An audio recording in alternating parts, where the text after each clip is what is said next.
KSCU Santa Clara presents Robots Attack.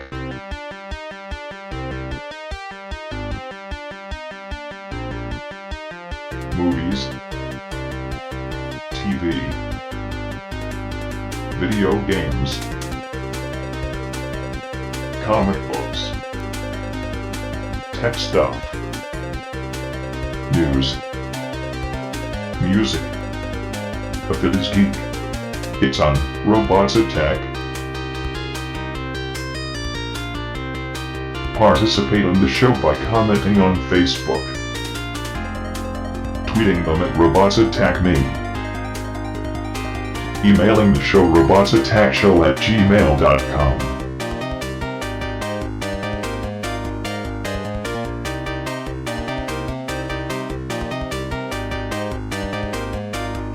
Now, Robots Attack. That's right. Welcome to Robots Attack here on KSU Santa Clara 103.3 FM, the Underground Sound. I am Joe, and with me is Caleb. That's right.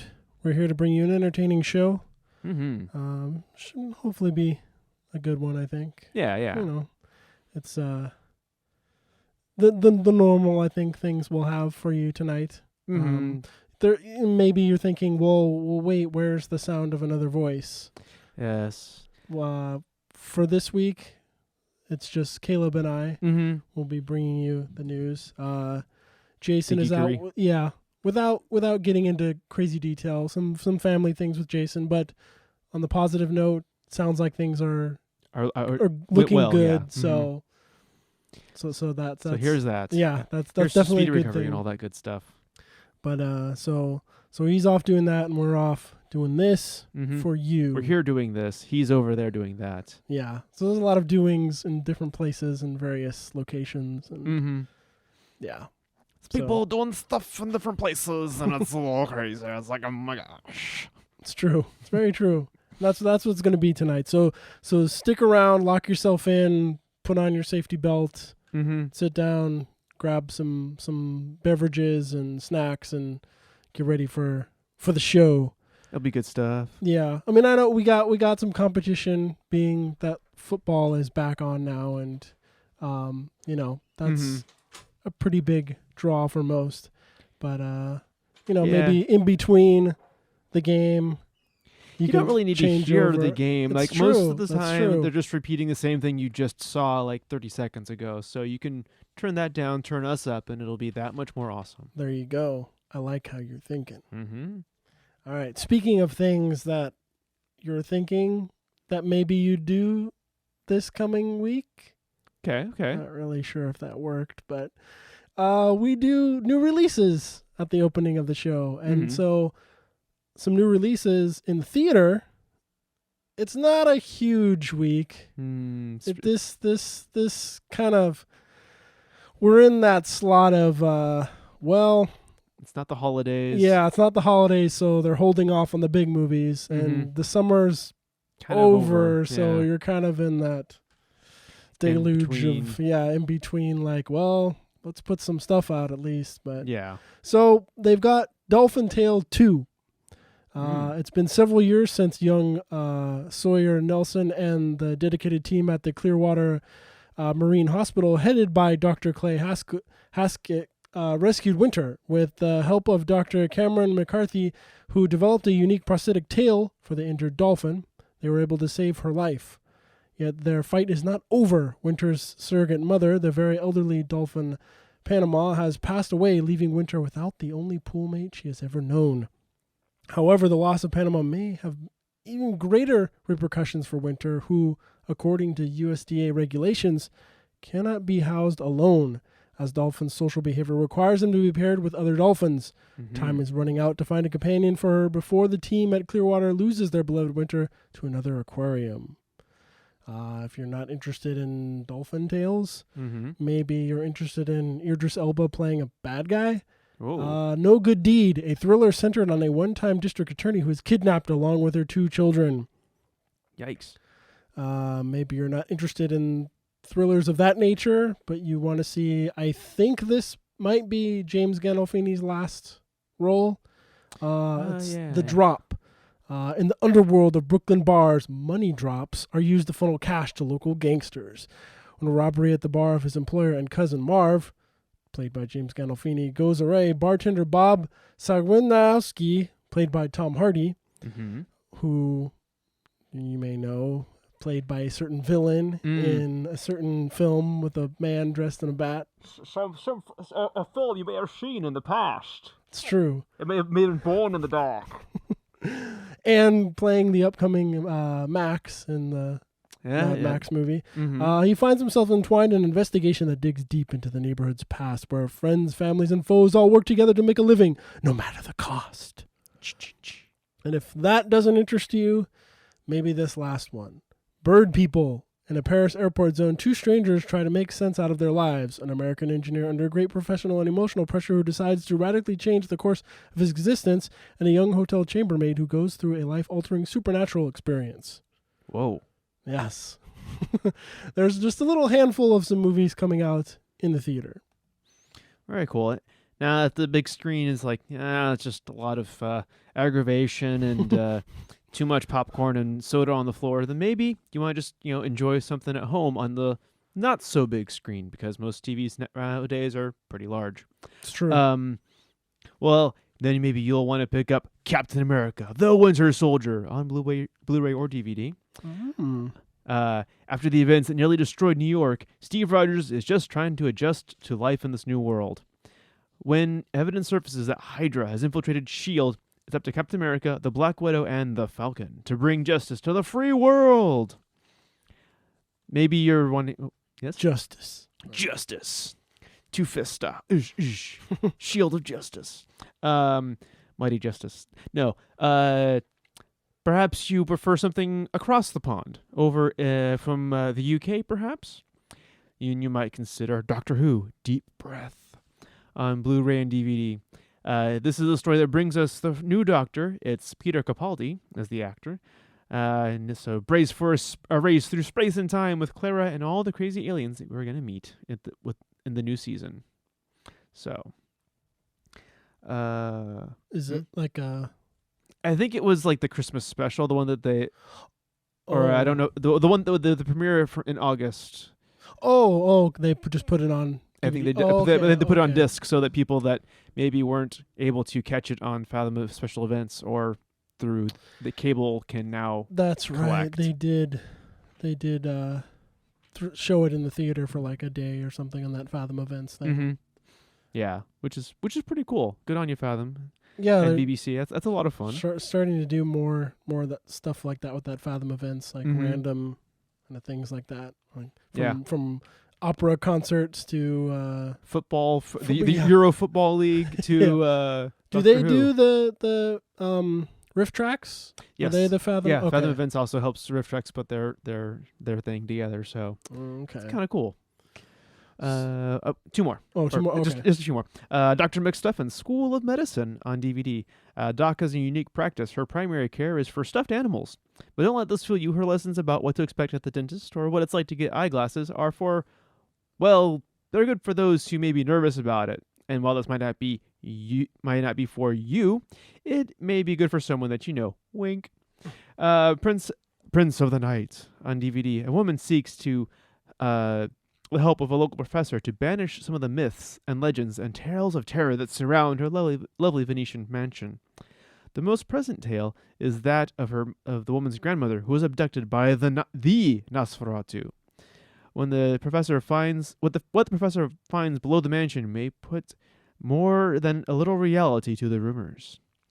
And then sort of an honorable mention, Young Frankenstein is on Blu-ray and DVD.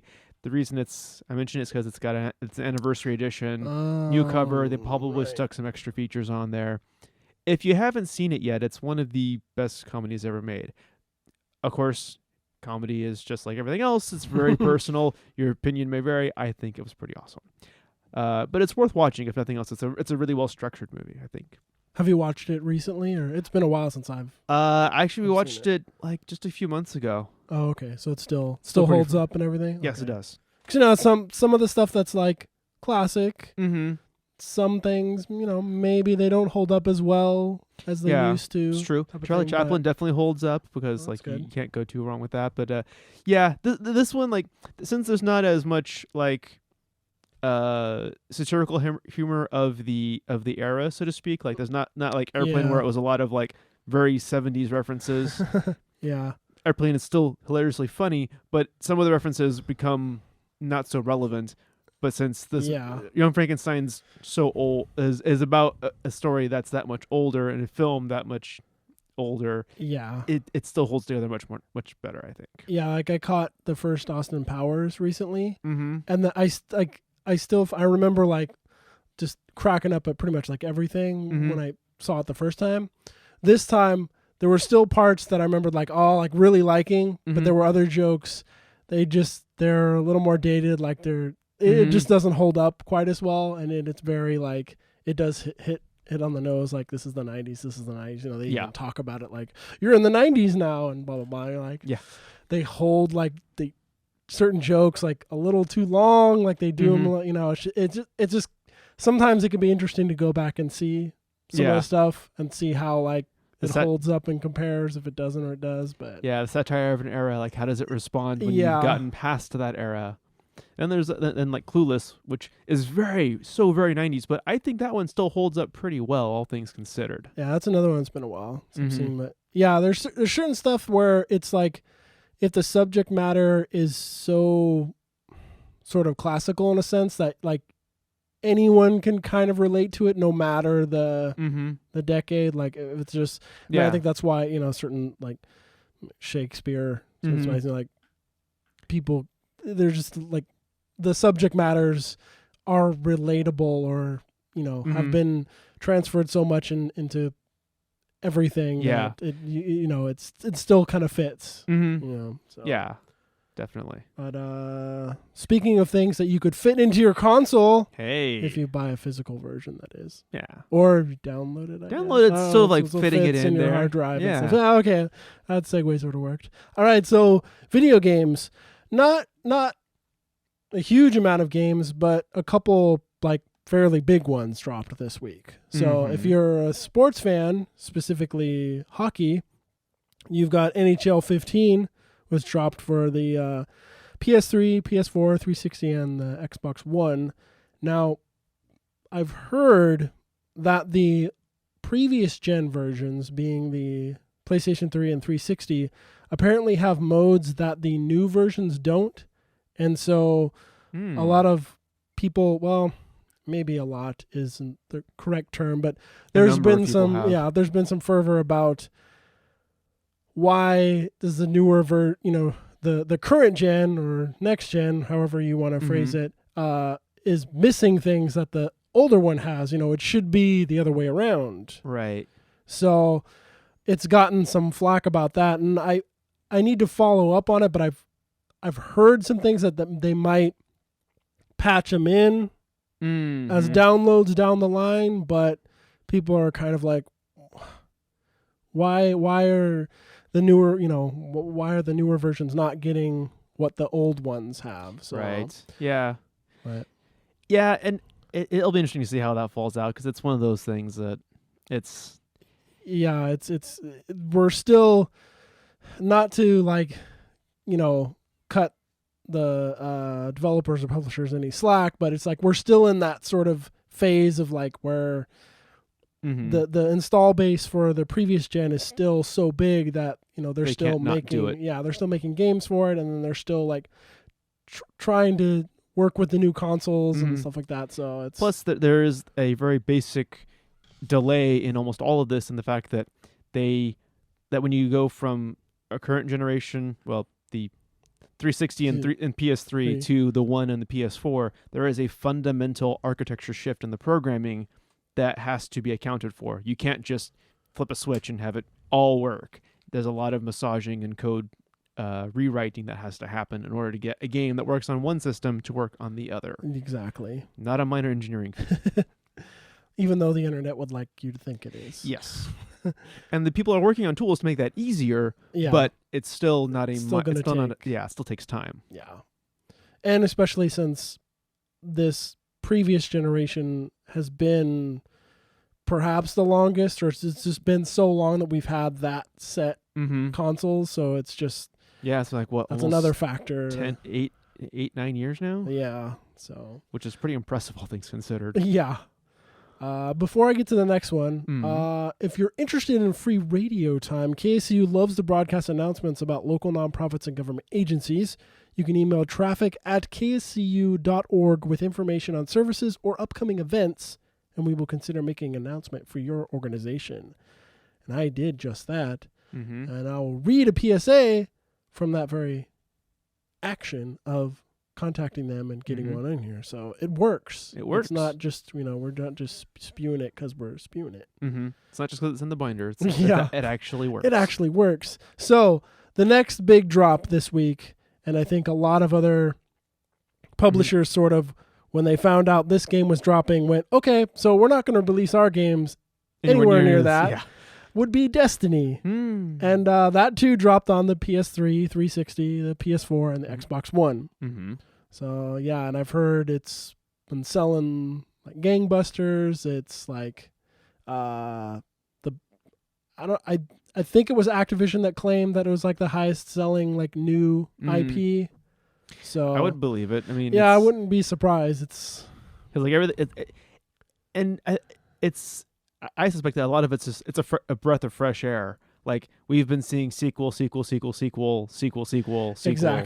4, 15, 87, third version of the revisiting of the remake of this HD version of that. Yeah, which is perfectly fine. I mean, you gotta, but still, it's nice to see something really new. Sorry, people. Oh no. Yeah, people want something new, especially if you've gotten a new console. And even though they are on the previous ones as well, and then it's Bungie, so it's a company that's people are familiar with, and so it's just a lot of factors in the I'm excited box that have been checked. So we'll see how long the excitement for it holds. If it's a flash in the pan or if it's going to stick out, because as the weeks tread on, there's going to be bigger and big other releases. Titles, So we'll see how it holds. And then finally for the PC, there is RPG Simulator.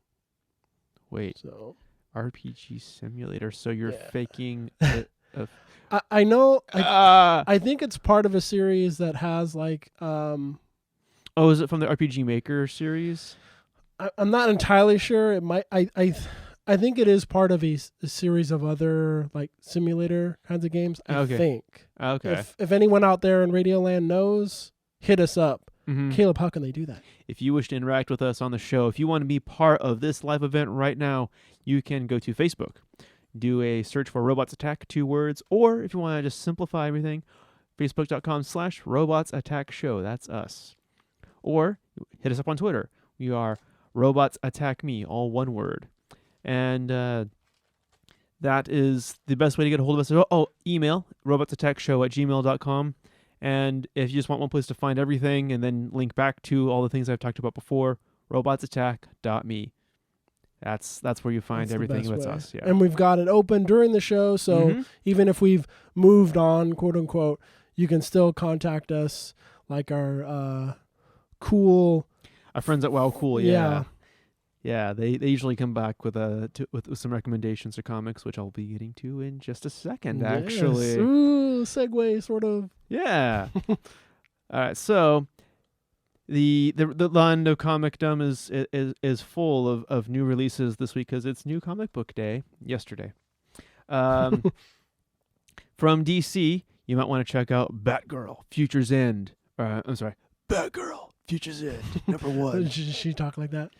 This one might actually. It's a little. This one's a little strange because this is Barbara Gordon is now Bete Noir, or the Black Beast. Ooh. I probably butchered the French pronunciation. Please don't kill me. And she is now channeling both Batman and Bane. Oh, wow. Yeah, interesting mix there. See how that goes. And is now leading a group of fighters through the depths of Gotham Underground. Yeah, the cover design was actually kind of. I first saw the costume, I'm like, wait, that's new. Then I'm like, that mask looks kind of familiar. And I'm like, oh. Yeah, so there you go. Over from Marvel, it's Edge of Spider-Verse, #1. Spider-Man Noir returns to the page, and this time he's facing a 1930s Mysterio. Whoa.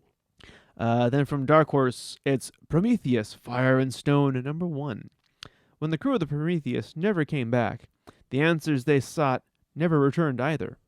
Now a mission is staged to determine if the secrets of LV-223 will remain a mystery. Then from Image, we have Copperhead, #1. The West is no longer the edge of the frontier. Now it's out in the depths of space.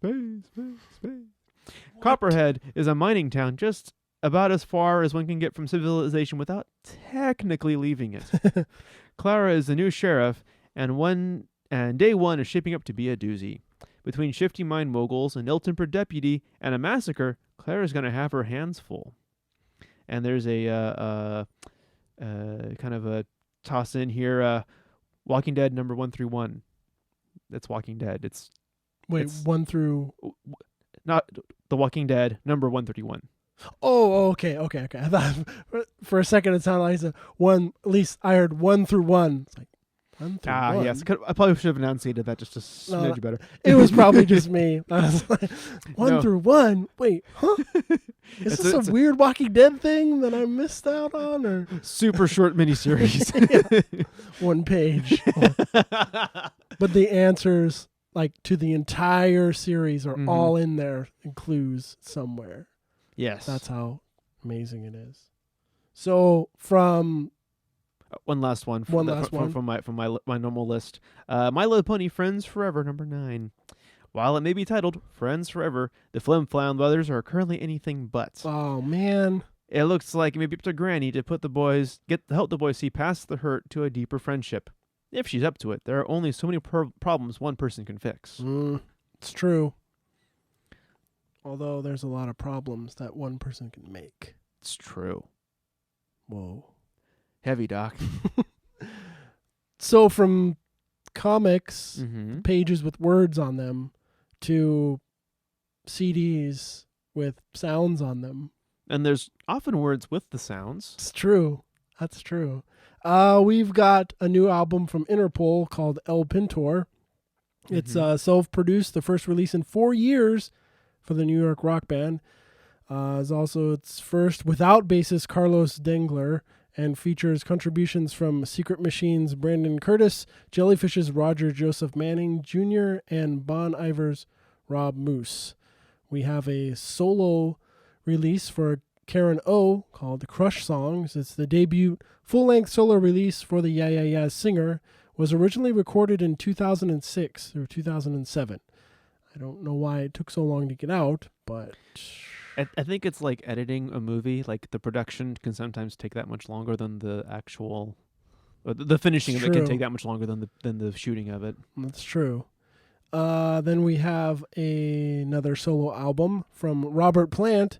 Hey. Lullaby and ... The Ceaseless Roar. It's the 10th solo album for the British rock singer, backed by his band, the sensational Space Shifters. Feature influences from African dance and jazz music.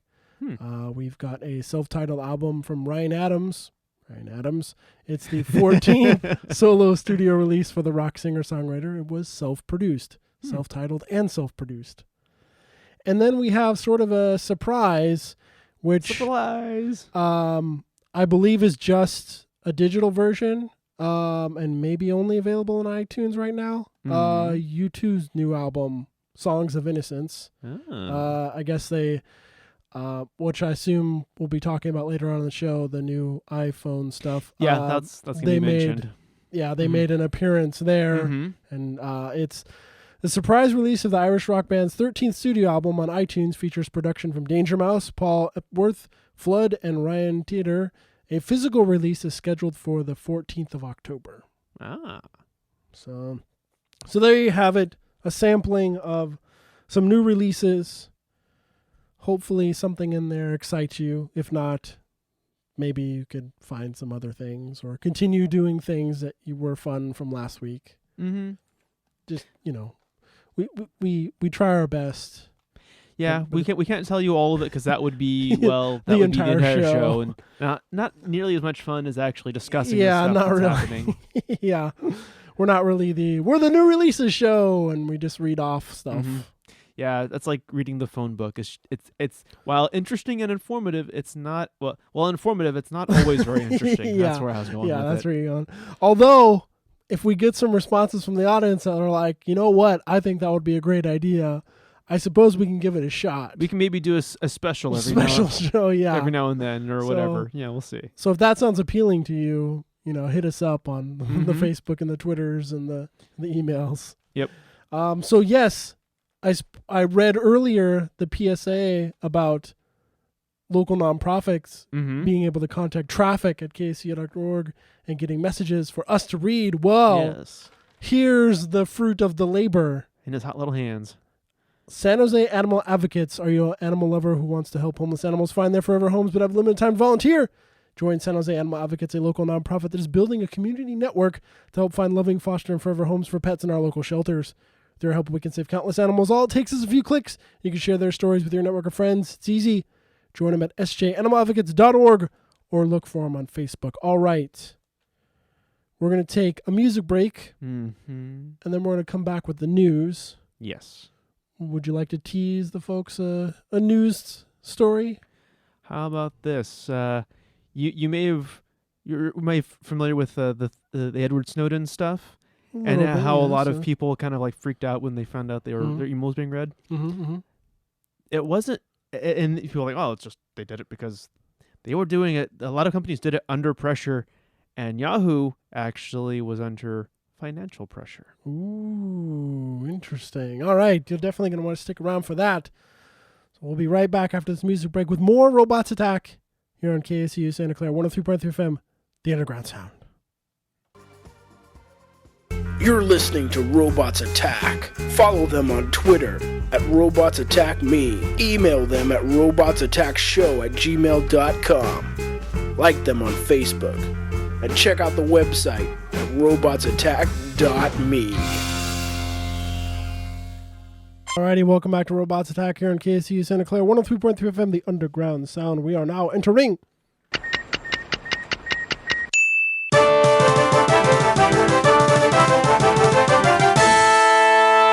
News. That's right, we're in the news, and Caleb has our first story.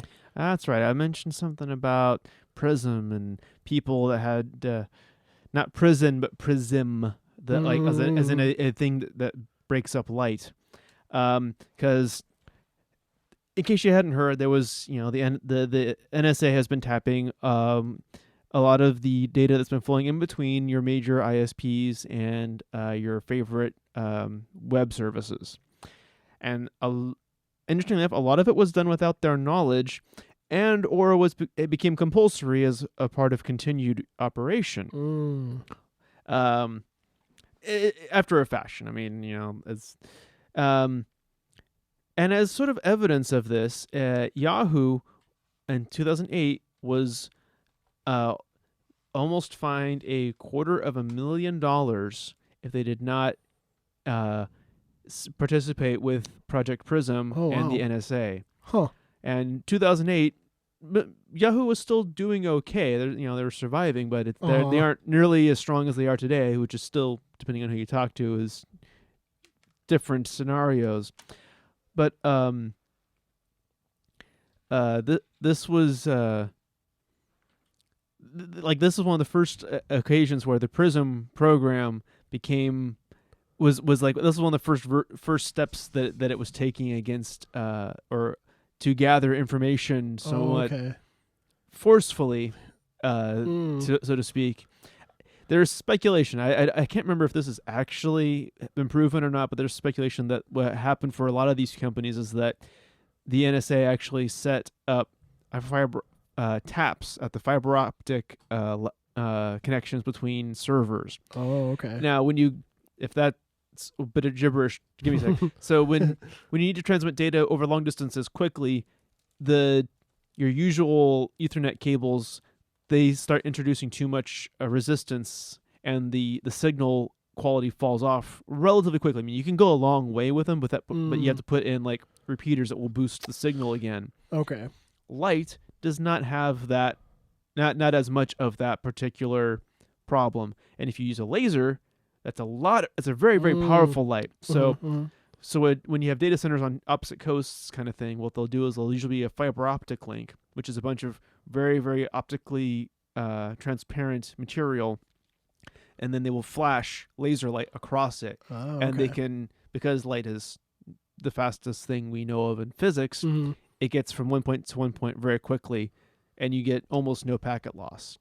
But it also means, because it's light, it can be split. And so Prism also became some people suspect that the Prism also was a literal prism in fiber optic taps that would split the data to going where it was supposed to and into another data center or another server. So I have to do a little more research on whether that actually was proven or not. I remember from fairly reliable sources that kind of had happened. Oh, okay. So, but when some of the companies, Google and Facebook and Apple and some of the others said we didn't do this willingly, so to speak, they aren't necessarily lying. Like the government has many tools at their disposal to make a person's life considerably uncomfortable.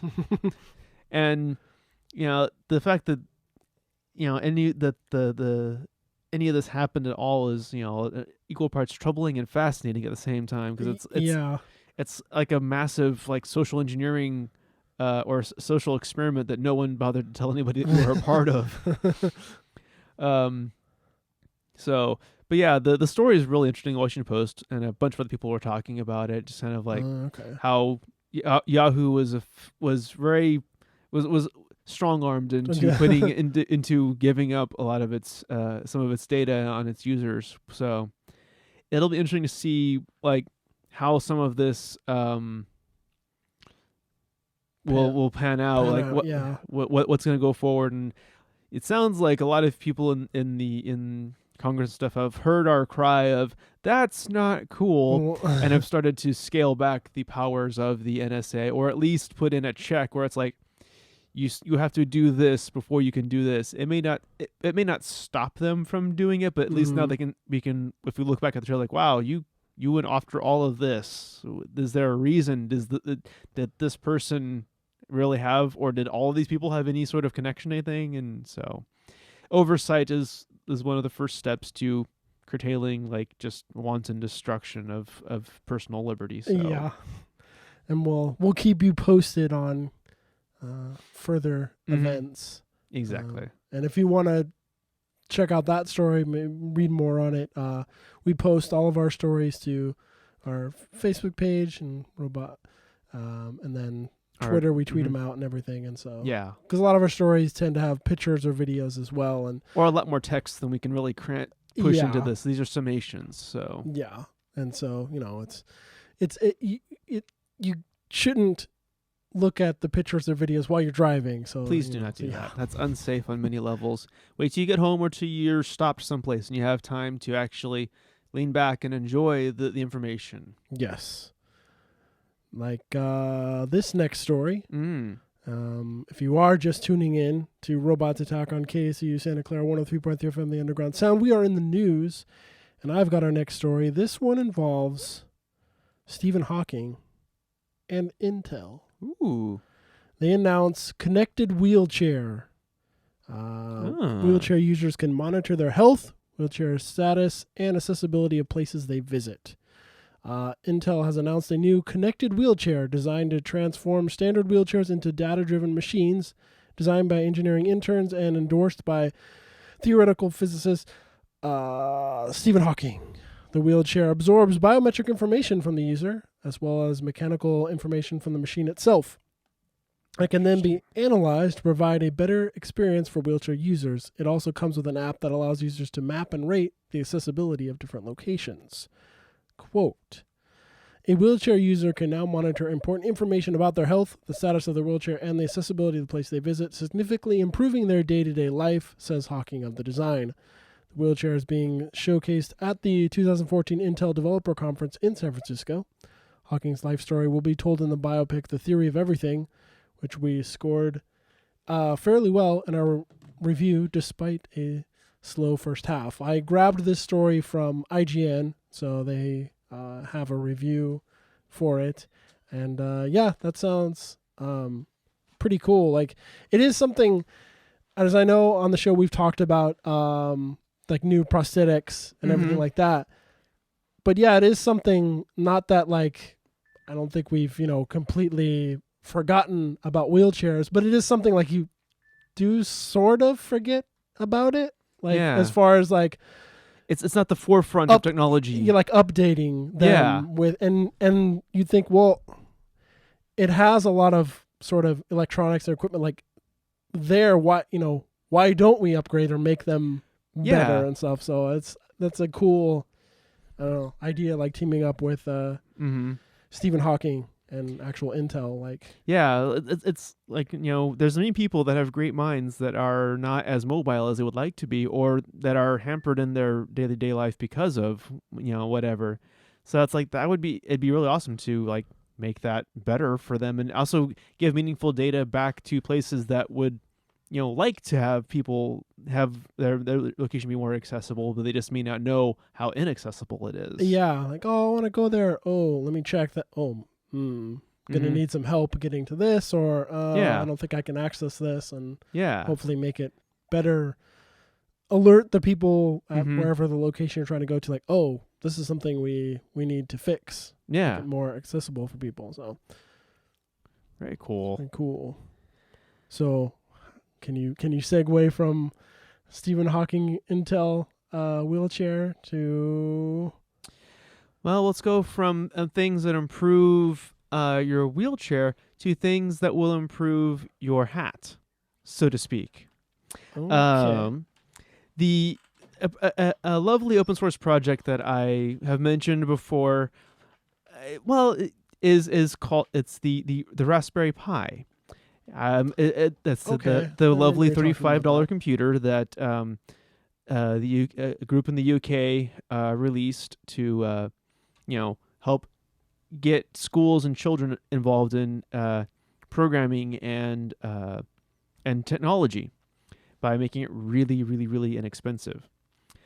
They weren't the first to do this. The before them was a project called the Arduino, which was fantastically successful, and one of the things that made Arduino really unique is that they made it really easy to attach extra things onto the Arduino to give access to more servo controllers for robotics, or more sensors, or just even more connections to create extra stuff. Okay.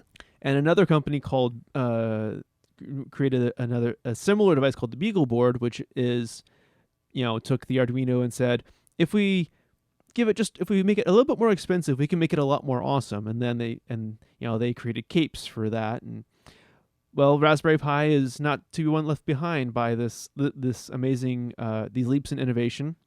They have released Pi hats, which are it's currently in spec. They'll be releasing production units in the near future, but what these extra boards do is they connect to the GPIO, which stands for General Purpose Input-Output Connectors, which is a set of pins on the board. Oh, okay. And by making this plate, effectively, or hat, if you will, it goes on top, that has these pins built in, now you can create essentially a breakout board on top of your Raspberry Pi, to which you can do things like add more buttons, add a screen, do extra things with cameras, add more sensors, expand memory. Like it just kind of like, it takes a very simple thing, and by putting something simple on top of it, you now can almost unlimited levels of what you can do. I mean, obviously,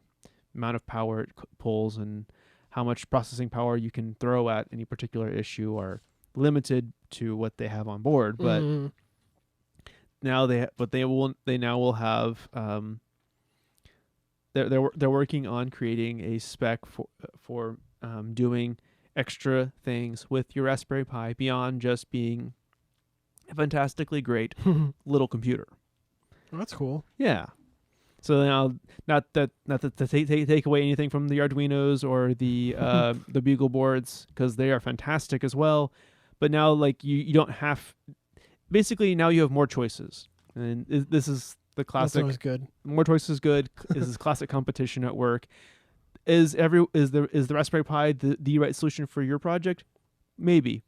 But now if you had ruled it out, now maybe it might be an option. So now you have 3 very good, very very inexpensive, very simple hardware solutions to embedded technologies, which is a lot of fun. No. Speaking of fun, Mm-hmm. might be fun to watch. Maybe if you're into 3D printing and you're into cars. Apparently, there's a world's first 3D printed car built live What? at IMTS. Is the motor was the motor built there? The 3D printer also? Well, it looks like U.S. automaker Local Motors is attempting to make history by building the world's first 3D printed car at this year's International Manufacturing Technology Show in Chicago from the 8th through the 13th. Mm-hmm. So it's going on now. The vehicle, named the Stratty, will be printed over 44 hours, then rapidly assembled by a team led by Local Motors, with the historic first drive set to take place the morning of this Saturday. Oh. Using direct digital manufacturing, the first time it has been used to build a car, Local Motors will 3D print the bulk of the vehicle.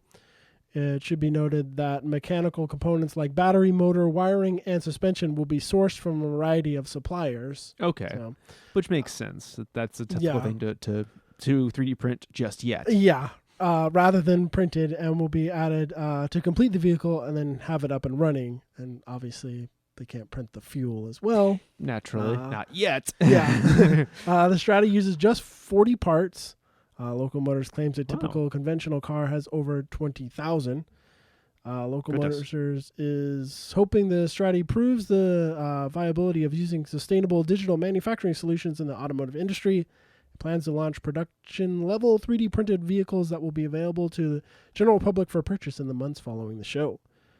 In 2010, 3D printing company Stratasys and engineering firm Core Ecologic unveiled the Irby at the 2010 SCMA car show in Las Vegas. Mm-hmm. I'm not familiar, hasn't heard of this, but the Irby featured a 3D printed shell mounted on a more traditional metal chassis.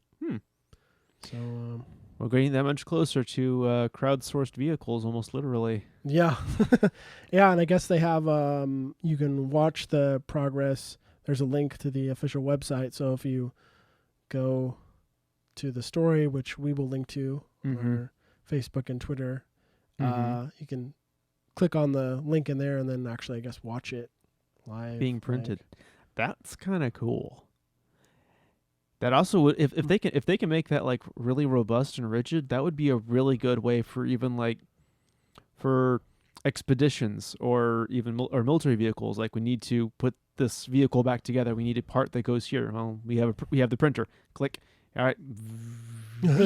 Yeah. It might not be a final piece. You might not want to trust your life to it, but it might in terms of weight or whatever. But like maybe it's enough to get you to where you can be safe and can actually repair the vehicle fully. So that would be really cool. Yeah. The future is coming. Man, it's crazy. Crazy cool. Crazy. Alrighty. Let's see. How about this? Okay. The Earth is under attack from the sun. What? Sort of. The sun has unleashed a major solar flare. These are moments where the nature, like the sun is a gigantic furnace, the largest one that anybody can think of, right? Until we move to other stars, which are technically bigger. But anyway, and every so often, like you've seen, you put a log in the fire and all of a sudden it goes pop, and you get a little burst of like a sap or whatever. This is sort of like that. It's a lot more technical, but it's not unsimilar in terms of what you perceive. Like there's a sudden ejection of extra material or energy from the sun. Okay. What makes this is an it's classified as an X-class solar flare. and it's being potentially amplified by other solar storms happening on the surface of the sun because it's so big. It's creating its own like weather, so to speak, on its surface and all that other good stuff. Oh, okay. But the what makes these sort of interesting and kind of like everyone gets a little bit antsy is that they have a habit of affecting high frequency radio communications, which is like satellite communications and like cell phones even will be affected by this because microwaves are fairly high frequency. Mm-hmm. So if you notice that your cell phone signal is worse than usual, let's see, it's supposed to be arriving. I don't see the exact time, but usually when this happens, the ejection is only so long, but the effects of it kind of like linger for a little bit because it's that big. So you may notice that your cell phones aren't quite as reliable as they normally are, which isn't saying a whole lot, but that's a different issue entirely. Yeah. This will often power grids also can be affected by this because they're high frequency, transmissions, and it usually also makes for very lovely northern and southern lights. The auroras at the caps get even more impressive when solar flares happen. So. And Superman. Yes, and Superman he fly into the solar flare, rejuvenate his powers. And I remember there was an episode of Smallville. There was like solar flares going on, and it like affected his powers. Mm-hmm. I think it was like hard for him to control them. They were like bursting. Yeah, he was stronger than normal. It was like I hear everything, and it's hard to control this and stuff. So, so Superman, if you're out there and you're listening, watch out, beware of the solar flare. I know you got a lot on your plate. So with the whole world and stuff. Yeah, but maybe take that weekend off or something, or let Batman, Wonder Woman, and Green Lantern and Aquaman handle the justice for a little while. Handled. Yeah. No, you don't. Stop it. Bane. Yes. Oh well. So here's what we're gonna do. We're gonna take a music break, and then we'll come back with some more news. This way, give the folks a chance to check out the news stories. Yes. Which, how can they do that again? You can find us on Facebook. You can either do a search on the address, not the address bar, but the Facebook search bar for Robots Attack, 2 words. That'll be us. Or if you want a faster way, Robots Attack Show. Stick that to the end of Facebook.com with a /. That will be us. Or you can hit us up on Twitter. We are Robots Attack Me. It's all one word squished together after Twitter.com. And of course, there's always ye old email at robotsattackshow@gmail.com. And if you're driving, you think, I just gotta remember one thing. Just remember one thing. Remember, robotsattack.me. Simple, that is easy. Simple, easy. That will get you links back to everything else we described, and also where you can find archive shows and other cool stuff. Awesome. All right, let's take that music break. We'll come back with some more news and perhaps a special guest may make an appearance. That would be cool. The news of the next segment. You'll just have to wait and see. All right, we'll be back with more Robots Attack here on KACU Santa Clara 103.3 FM, the Underground Sound. I wonder if I should do this now. Should we have our special guest do? Yes. Our PSA. Why not? Should do our PSA. What do you say, special guest? That sounds good. Oh. Let's see. Amy Ellingston, iterations and assertions. You guys are giving me tongue twisters. Thanks. Yeah, special guest is never going to come back. It's a solo exhibition at the San Jose Institute of Contemporary Art that is running from June 7th through September 13th, 2014. Ellingston's paintings and works explore the relationship between the lightning-fast process of digital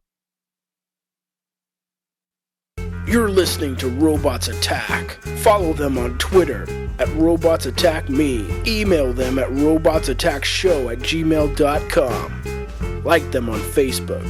And check out the website at robotsattack.me.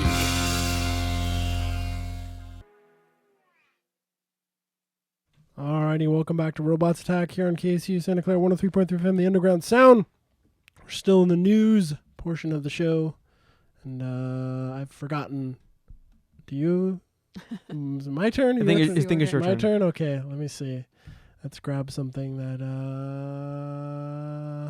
let's go from... No pressure. Yeah. If you need a You're little on. time, I You're have on. one that I can. No. Okay. So apparently Will Ferrell wants to challenge gamers to help cancer charities. Sweet. So comedian Will Ferrell, best known for his roles in films like Anchorman and Elf, and for making the cowbell something people demand more of, Ding, ding, ding, ding, ding, is challenging gamers to raise money for charities that help kids battle cancer.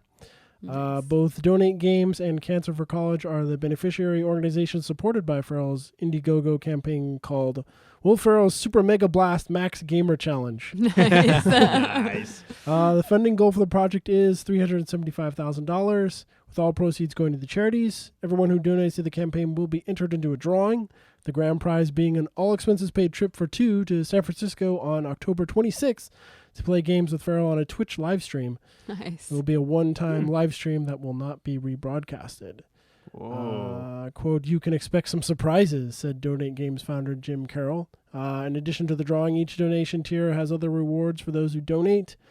At the starting tier of $10, backers will receive a $5 Amazon gift card toward a Hey. video game and will also get one entry into the sweepstakes. Nice. Other prizes include shirts, autographed controllers, Will Ferrell's Super Mega Blast Max Gamer Sunscreen, Sunscreen? What? and the highest tier of $5,000 funds a college scholarship for cancer survivors. Nice. With all the negativity that has been at the forefront of gaming culture, it's refreshing to see a campaign that asks gamers to support two charities that help kids make it through times that most of us are lucky enough to be unable even to conceive. Donate Games was founded by Jim Carroll when his son Taylor, then 11, was diagnosed with leukemia. So, the only downside to this is that's like the day after Extra Life. Oh. I believe Extra Life is the 25th this year. So, I mean, it's not like you can't do both. It's just there's going to be a lot of gamers staying up for 24 hours raising money for children's hospitals the day before. Yeah. So maybe those Maybe next year space it out a little. Yeah, space it out a little bit, or maybe like it's a challenge to all those that didn't participate in There you go. Extra That's Life. true. There you go. Do this instead. Or take your pick. Do one. Both are worthy Yeah. and excellent causes. So there you go. Will Ferrell trying to get the gamers to help. Trying to spread some positive gaming vibes. Nice. Mhm. There you go. Let's see. This one's sort of a short little fun story, so to speak. If you haven't been paying attention, J.J. Abrams likes to post pictures from the set of Star Wars Episode 7, and there's a new one. And he's very clever about the way he does these, because he never quite shows you what you think you're seeing, even though he is showing you something. In this case, it's a photo of a note about the Apple event, which we'll probably talk about in a little bit. And It's pretty funny. what's really interesting, and where the speculation begins to run thick, is the background of the picture looks to be the reflection of the wall lighting from either the Death Star or a Star Destroyer. So it's an imperial pattern, if nothing else. So It does look very sinister. mhm. It's a sinister background. it might Very all dark side. yes. And there have been rumors flying thick also about how there's apparently gonna be some not insignificant amounts of flashback to like pre Return of the Jedi story time. Oh, okay. And there's some speculation that it will also be showing off that it'll show off Darth Vader at his prime. So it will show him like taking down like systems and stuff like that. So Ooh, it'll show where he got his bad reputation. Nice. Yeah, so that's all rampant speculation. All we know is that there is a very familiar pattern being used somewhere on the set of Star Wars Episode 7. Sweet. Yes. Cool. Yeah, I think they the other, like the first sort of photo kind of thing Mm-hmm. where they did the table. charity. Yes. I think they've chosen another picture that he tweeted, I think announced like the winner of that or something. It was something about like, thank you all for we've raised this much amount, and then I'll see blah blah blah on set, like the person's name. So I guess they've announced like who won or something. I don't know. Okay. Yeah, very cool. So yeah. Let's see. I'm going to do which one? Which one will you do? I'm here, but I'm completely useless. No, you're good for. I didn't expect to be here. You're good for the analysis side. Just kind of like. Unprepared. Yes. Yay! I'll just put the pressure on you guys. let's Just do gonna this stare one. at you until you find a story. Rumored new title for Rambo 5. Ooh. Is it not Rambo 5? Is it? Wait, Joe. Is it Rambo V? Could this be a That misunderstanding? It's like Could be like like Rocky Rocky Roman- V or Maroon numerals. Maroon V. Yeah. David. You could just be confused. It's Just possible. It looks like Stallone intends on making Rambo 5, which rumor has it will take its name from a game. Coming Soon claims that the 5th film is titled Rambo Last Blood, Oh. which is not only a play on the original film's title First Blood, but was also the name of an online flash game developed by Peter Javidpur. God bless you. Yes. If this title rumor is true, then we're pretty doubtful the movie will also follow the plot of the game, which, get this, saw Rambo killed by a bus and then having to atone so he can get into heaven by running around hugging ninjas. Yeah, that's probably not going to be it. That's Probably pretty good. not. But apparently Rambo has gone through all of his blood. Yeah, this He's is gone the from last first of to it. last. We missed the middle This blood. This will be the last of the blood that either he spills or It's like good to the last drop. Maybe that should be the Nice. subtitle. yeah. Rambo. Good to the last Last drop. drop. Rambo, last blood. Good to the last drop. There you go. We're Oh, improving this. yeah. You're welcome, movie. You're welcome, movie people. Yeah, That one. yeah. Stallone should reach out to us, and if he needs help with movie titles, We got your back, Stallone. yeah. And speaking of having our backs, if you want to listen to KSU even when you're not near radio, you can stream us whenever you want at ksu.org or on the TuneIn Radio app or website, and never be without the underground sound. Cool deal. That's what I do on my phone. It's good stuff. Nice. And of course, the tip. Pro tip: if you want to find our station specifically, KSCU is what you put in the search term. That will bring you direct to us because the call letters are unique to every radio station across the globe. 103.3 FM is not unique across the globe. Not If at you wish all. to experiment with what is being played around the world on 103.3 FM, check that out. But if you want to find us, KSCU. Search term. There you go. Make it Mhm. nice and easy. Yes. Very, very easy. So I'm going to start gently segueing into some of my other topics by mentioning that without any buzz or fanfare, our old friend, the iPod Classic, is at last no more. Aw. 13. That surprises me only in that it was still alive. Yeah, 13 years after it was launched, it has finally been retired. The first generation came out obviously in 2001, and it was called a thousand songs in your pocket. And it was 5 gigs, and it was Wow. it was quite the thing. It was also really, really like early stages, but still, it was just the idea of it was so cool. And of course, Yeah, it was iTunes. cool. iTunes came along and made everyone's managing of music that much easier. The last version, which has just recently been retired, is 160 gigs. So that is I'm not sure how many folds more, but it's quite a bit. Quite a bit. And it is also thinner and lighter, and has a longer battery life than the first one. But that goes without saying, because Moore's law tells us that will happen. This makes a number of Apple fans that are audiophiles, which are people that are really into audio fidelity, sad, because now they can't carry around their uncompressed audio or their losslessly compressed audio as much. But at the same time, I'm sure that if the thing about like most of these iPod classics is that they are so like well engineered and solidly built at this time, that as long as like the battery is good and the hard drive is still spinning, you really don't have anything to worry about.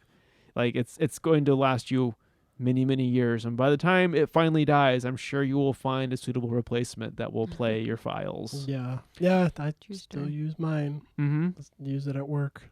Listen to music and podcasts. So yeah, I try to think how many.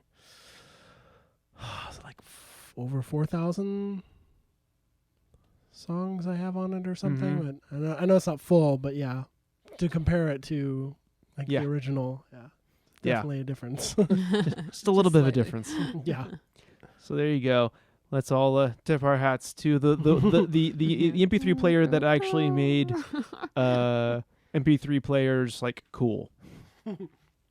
And before we jump off, our friends at Wow Cool got back to us. They have been preparing for SPX, which is the Small Press Expo. So they were a little bit away from their computer. This week they recommend Prophet Strike File #1. Cringe, which is an anthology of embarrassment, and an anthology of embarrassment, and in a sense, Lost and Found by Roman Murdov. I think they're separate. And then he recommends us to a link from the Comics Journal. So, or they recommend us to a link from the Comics Journal. So there you go. There's a couple of things from people beyond us who are in the know that are bringing you comics. Support your local comic stores. Nice. So you spoke of Apple and the iPod Classic going away. Yes. Did you want to segue to the? Unless you have, do you have another story you want to? Okay, I'm good. Yeah, I will gladly jump over to the. Unless you've been living under a technological news rock, you heard about the Apple event that happened on Tuesday. For those of you who are Android users, you might be smugly smirking at some of the announcements. But not to say one's better than the other, but Apple has rarely been an industry leader. They have been. They usually come in later and are industry defining, which segues very nicely from the iPod Classic, which when the iPod launched, it was not the first iPod it was the first iPod, but not the first MP3 player. There was about 10 to 15 decent MP3 players, but they were all like kind of differing levels of not awesome. And it's sort of like the tablet too. They weren't the first with the tablet, but Microsoft had been making tablets for about 10 years before Apple dropped it, but they defined it by saying this is what we're doing different. This is how we're doing it differently. So the fact that the iPhone 6 is now scaled to a size that is comparable to the Nexus 4 from a couple of years ago. While, yes, Android users, you can definitely have a little smug smile about that. I will not begrudge you a little bit of Schadenfreude. But seriously, it's no one else is, I think, terribly surprised by this. But then again, the iPhones themselves are not like revolutionary. They're evolutionary. They have a very solid platform, and now they're making it better. And the iPhone 6 and the 6 Plus are bigger, literally. The 6 is a 4.7-inch display, and the 6 Plus is a 5.5-inch display. They've also, interestingly enough, it's like they're stealing from their earlier designs, and now now they have curved edges again. So you don't have the curved edges. Yeah, they've gone back to curved edges. So now you won't have it digging into your fingers as you're holding it, unless you have a case which softens the edges. But they're using a new kind of glass, self-developed. They have new cameras. The cameras have always been one of their better features, and the new ones are pretty awesome. They are 8-megapixel cameras on the rear, and with an f2.2 aperture. For those who know, that's exciting. For those who don't know, just accept the fact that it's pretty cool. They also have a new processor, a coprocessor for doing image stabilization. Now in the 6, it's digitally done. They're analyzing the data and figuring out like, how do we stabilize this? Okay. In the 6 Plus, it's actually got enough size and enough depth that they actually have physical stabilization in it. So it's actually like little motors are making micro adjustments as you move around. Okay. And these are coming from the M8 coprocessor, which is, I believe, they also introduced that in the 5S, if memory serves. But they're using the gyroscope and the motion processor to actually do more cool things. Oh, okay. They have a new CPU, a new core CPU, and a new graphics processor built into it, so that it's faster and more impressive. The other thing that's pretty rad that they added is NFC, which stands for Near Field Communication, and it's not just that they added NFC. They made a whole system around it that they're calling Apple Pay. Not the most incredibly amazing naming system, but it's very clear what it is. But what the way it works is, like, you've probably been to a number of stores and you've seen like a little like block, little scanner thing that's sitting in front of the cash register that's got a Amex symbol and stuff like that on it. It's got a little translucent white thing at the top. Okay. That is an NFC sensor. And now what you can do with the phone is you can hold it up to that sensor, put your thumb on or your finger on the touch ID, and it will transmit or transact a payment. That's awesome. Okay. You don't need to swipe a card. You don't need to give your card to anyone. Right. You don't need to. No one needs to touch it other than you, and it's tied into your person. It's it's two-factor authentication effectively, because you need the phone plus your thumbprint plus the card. So like it's I wonder how well that will work functionally. It will be interesting. How smooth it will go. Yeah. Yeah. That's a I mean, cool concept though. Yeah, that's where it gets a little bit. No one's entirely sure how that's going to literally play out, but did you say that was just the Plus version or both? The 6 and the 6 Plus both have this. Oh, okay. Built into the phone itself. Oh, okay.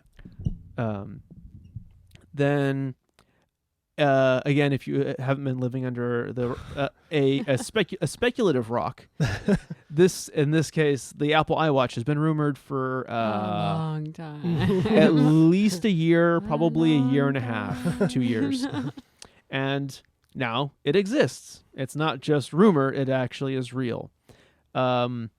It's the physical design of it is pleasing, but it's not like wow. It's really nice. It looks really good.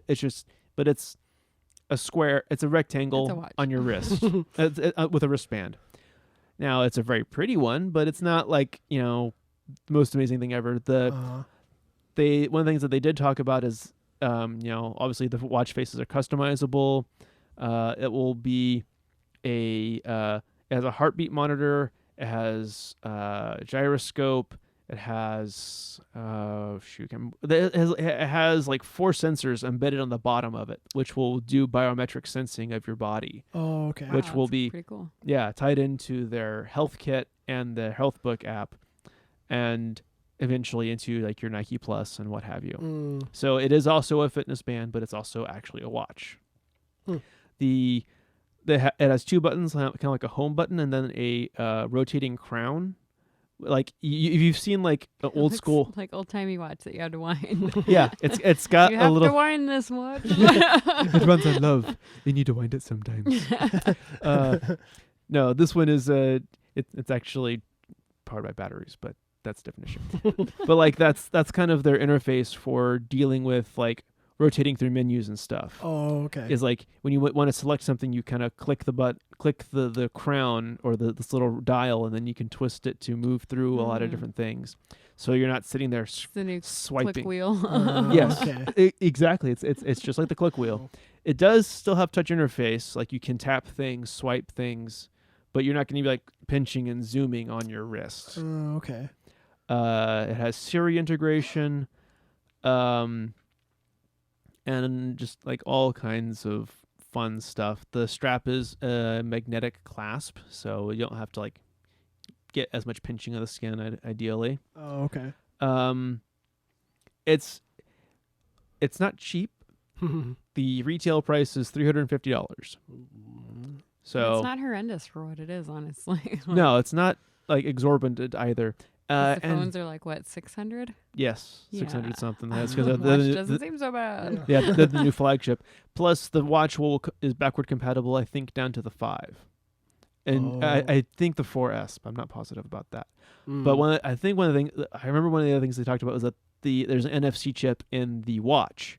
So if you have a touch sensor enabled phone and it's not the 6, but you still want to pay with the Apple Pay, you just hold your watch up and do it that way instead of holding the phone. Yeah. Okay. Or at least that is one way around it. Okay. Or if you happen to have the 6, you don't want to take it out of your pocket, you can just click. Watch. So, Everybody's gonna look like they're punching everybody else. I'm paying for this. so there you go. That's kind of the quick rundown of some of the cool things. Now, if you're thinking that they just scaled down iOS onto the watch, that's not technically true. Although you will find a lot of familiar gestures and look and feel, but it's not iOS. They actually wrote an Apple Watch OS, so It's not just Okay. tiny out. no. So that's it's a whole new it's its own thing, but it's designed to work with and I think it'll also like tie in it probably also has a Bluetooth in it also for like interacting with like a laptop or something I like would that. think so. I can't remember off the top of my head if that was, and this article that I'm looking at doesn't happen to say, but it's pretty cool looking, and it has it comes in polished silver, polished chrome, anodized aluminum, and gold plated. For those who want a little bling with their watchdom. But yeah, there you go. That's kind of the rundown of the latest from Apple. Very cool. nice. Yeah, we'll see if they can do with the watch, sort of what they did with the tablet. Like, Yeah. Yeah, it'll be interesting to see people what at first were kind of like, what am I going to use this for? And then when they actually had it and started using it, it's like, Yeah. I got to have this. So. Sounds kind of ubiquitous. Yeah. I'm curious because like I wouldn't mind having something that like I don't have to like reach into my pocket like, oh, something buzzed. Do I want to check that now? Do I need to check that now? I'm not planning on getting this anytime soon because it's expensive. But It's a cool idea, and I would be curious to know if the sensors work very well if the face is on the inside of your wrist as opposed to the outside, because it's now currently it's designed for the outside. Oh, yeah. People But- like to have their watch On the inside. Yeah. That's true. So we'll still It'd be see. fun to go play with them. Mm-hmm. Yeah. Yep. might drop by an Apple store. Yeah. Maybe Saturday. Yeah, they have. And the one last cool thing is that the watch has a magnetic charging cable. So you just drop this, I was wondering little about that. How bead do you onto the charge back that of it. little baby? and it connect, okay. and you plug it in, and it will charge that way, sort of by induction. So, the world of wireless charging may soon be coming to Apple products, but I'm just picturing people like asleep with the charging thing on the nightstand with their wrist on it. That would be me. Hashtag lazy. you can take it off. Magnet, you got to tug on it. That's a lot of work. Nice. Well, speaking of things that don't require a lot of work, if you're an animal lover who wants to help homeless animals find their forever homes, but you have limited time to volunteer, you can join San Jose Animal Advocates, a local nonprofit that is building a community network to help find loving foster and forever homes for pets in our local shelters. With your help, we can save countless animals. All it takes is a few clicks, and you can share their stories with your network of friends. It's easy. Join them at sjanimaladvocates.org or look for them on Facebook. All right. So that's going to do it for the news, right? Mhm. Unless there was anything else new. I think that's good. I think that's a good way to round it up. And there's really not a whole lot of time left in the show. And we didn't really have like anything super duper planned left. Mm-hmm. So I think we can do sort of a quick geek talk, because I know last week Right. you, and it actually works out even better, our special guest, Elaine, Yeah. both Mhm. went to a concert that didn't get a chance to talk about last time. You're going to let So me geek out about the concert. about the I like concert. that. So we could use the remaining of the show to do kind of a quick geek talk and then wrap Mhm. it up for the week, and then we'll be back again next Thursday from 6 to 8. But so yes, you two both went to a concert. Well, I don't know the date now, but now It was Labor Day weekend. It Labor was Day. Okay. Yeah, Sunday Sunday. Yes. of Labor Day weekend. We Well- went to the punk rock picnic, Live 105's punk rock picnic Mm. at the Shoreline, which was really odd because it was at the Shoreline, but it wasn't at the Shoreline Shoreline. Amphitheater. Yeah. It was like a little side parking lot, like tailgate party. Okay. Put the punk rockers out there. Yeah. It was a lot of fun. Yeah, it was.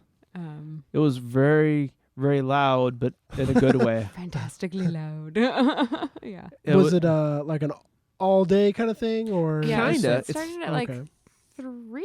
Three. Yeah, Yeah. wrapped Like. up around 9 or 10. Mm-hmm. Yeah. Oh, It was, and Yeah, it was fun. a. It was multiple bands. Yeah, a long line of bands. The full listing was what Storio So Far. That's the one Stiff band. Little Fingers. Stiff Little Fingers, The Vandals, Pennywise, That was fun. Bad Religion, and then the end with The Offspring. Okay. And The Offspring's like kind of big thing they were doing at this show was they played Smash, their debut album, like in its entirety. Okay. Yeah, which is really fun. It was. My understanding is this concert series is like a 20 or 25 year reunion Mhm. of the label. Yeah. So all these Okay, bands are on the bands same were on label, that so they're label. kind of touring, and so that's why they were doing Smash all the way through, which suits me just fine because that was one of my favorite albums of all time. So Yeah, it's I neat. was like stoked to be able to hear all those songs. Yeah, I've noticed that with other concerts that certain bands are doing. They'll take an album and do like the Yeah, like the entirety of it or something. Like, oh, this is the blah blah blah album yeah, tour, and we're gonna do an Solid. entirety. And like, that's cool that, because a lot of times on an album there'll be songs that they never played like on the radio, but Yeah. you really Mhm. like them. They're yeah. like, like, I really good songs on that yeah, album. they never played this one on the radio. Yeah. Like, I want to hear it live, and Yeah. it's your Yes. chance to actually. Mm-hmm. Yeah, hear my it, opinion but- of that album, it's good all the way through. It's all good stuff. Yeah, this is a good one. Yeah, and then they took a slight break after that, like 1 minute. Yeah, me- Went off stage for a minute. They're like, how about we take a short break, like a minute, maybe 2, and then come back and play a whole bunch of other songs. So No! it was nice. Yeah. Wait, They what? did more than just Smash, but it was really fun. Mm-hmm. And it was great seeing Bad Religion as well. That Bad was Religion another was really highlight for good. me. I saw them Makes myself feel old, but I saw them probably like close to 20 years ago. Okay. They were opening for Pearl Jam, and Pearl Jam ended up being a no-show at that concert. Oh, wow. Eddie Vedder was sick with the flu, apparently. Oh, okay. And we waited and waited, and there were like 50,000 people there. It was this ridiculously hot day. Oh, that Tons sucks. of people crashed the concert. And, but Bad Religion was fantastic back then. They still are. Mm-hmm. They were great to see again. Yeah, it was kind of funny. Like I was thinking about like depending on who you talk to, like seeing like certain bands like on a reunion tour or like an anniversary tour, so to speak, is sort of well, they're not really seeing what their prime was. This isn't the way it was supposed to be. It's like all of these bands left it on stage. Like none of them like were slacking when it came to like being an awesome punk band. So that was cool. And like I made a Pandora station out of this, and like I heard some of these bands like going in, but like Stiff Little Fingers like still like blew me away. I thought they were really great. really good. They were like authentic. Yeah, British. UK punk. Oh, Yeah, okay. they said they'd been doing it for like 37 years. Oh, wow. Yeah. So these guys, they're not like young guys, but they were really good. Mm-hmm. Yeah. Speaking on that, what was the sort of age range of like the crowd, would you say? Was it all over the place? It was or- The youngest, there was literally somebody carrying an infant around. We're like, who does that? Who brings an infant to a concert like this? Luckily, that baby had a headset on, like noise canceling headphones. Okay. Yeah. But it was bizarre walking in going, what the heck? Yeah, I saw one other girl that was like maybe like 4 or so with like big old earmuffs on too. So okay. Yeah. They were- Mostly it was folks our age. yeah, people our definitely age. some folks that were older. Some people There that have was a been lady long who time. wasn't wearing her shirt that was quite a bit older than Oh. us. Wow. Mhm. Yeah. It was a very colorful audience.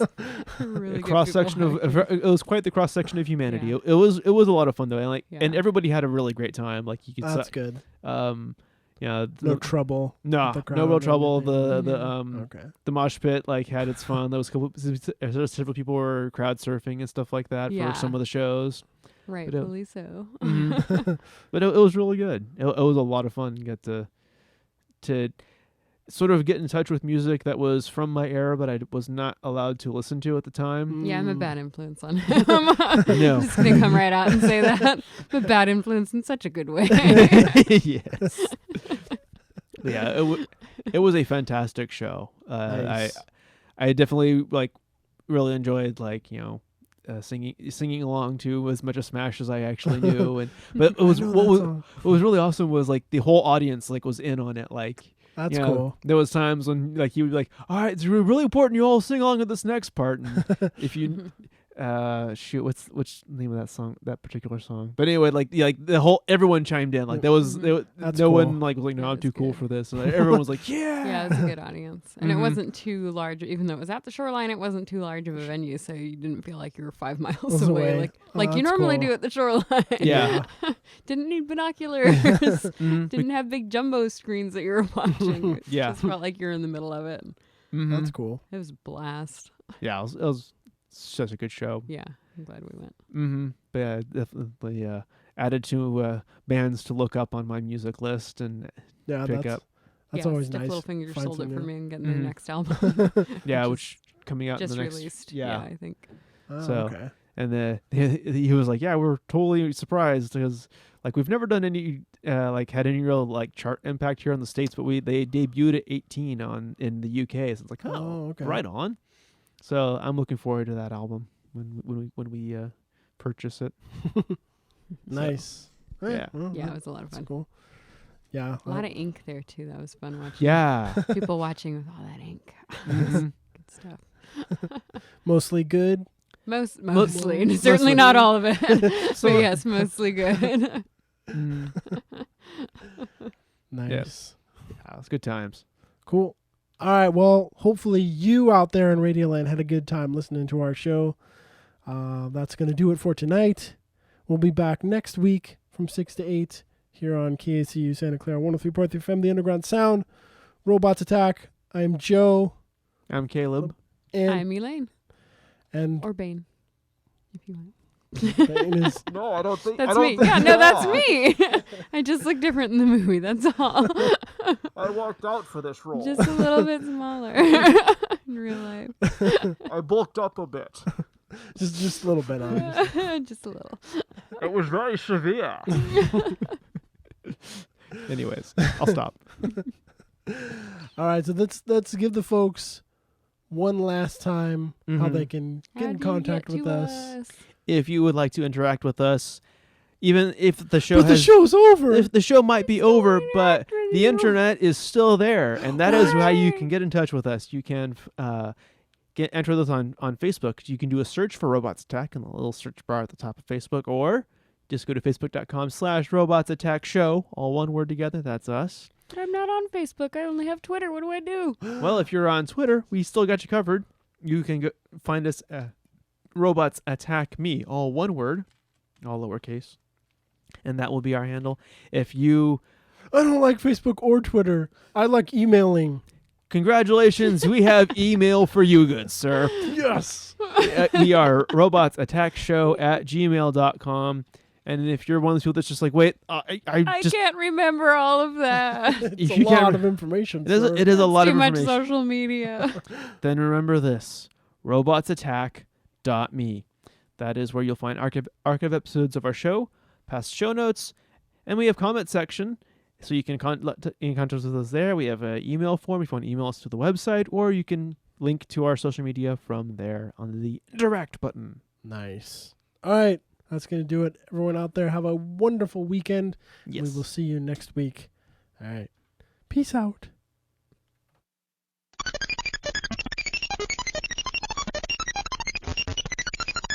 Black Tooth, Barada, Mixed Toe.